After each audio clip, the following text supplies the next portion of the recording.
In that line too, could I ask you a little bit about the Maccabees themselves? They are, in this moment, a very dominant family politically, religiously. They're able to create a new festival that is a bold move, that they are so powerful for, as you noted, a long period of time.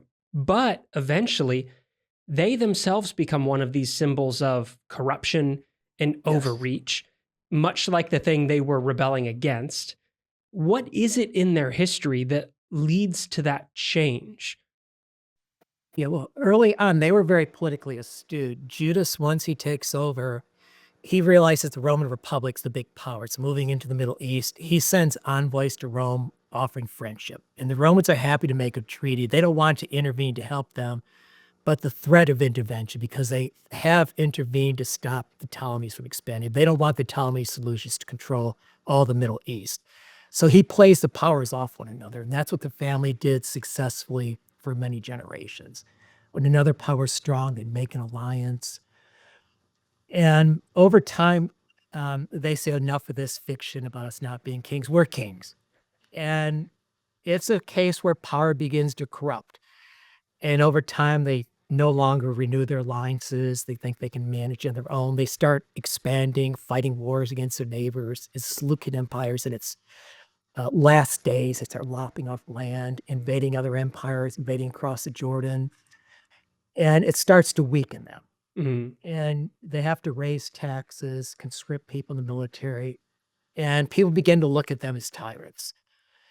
And then the family starts to fight one another for the throne. And the latter days, when the Romans intervene, two sons, Hyrcanus II and Aristobulus II, are fighting a civil war, removing one another from power. And the Romans say, this is the perfect time. Let's come and just lop off this part of the Middle East. So by the end of the dynasty, they become politically corrupt. Many people did not like them. And they vanished. The Romans came in, took over. And then this paves the way. Eventually, the Romans appoint Herod the Great as kind of a king who's smart enough not to take the title high priest like the Maccabees. Smart enough to avoid some of that third rail, the political, religious third rail. Yeah, and then he intermarries with the Hasmoneans to kind of keep some of his legitimacy, because the Hasmoneans were still powerful. And eventually he does execute the last of the Hasmoneans, who he fears that they could take over. So he kind of uses the Hasmoneans to help him stay in power. So the family still was very powerful. People look back to the glory days of the Hasmonean dynasty after it was over, want the family to come back and rule. So that was always something Herod was very conscious of.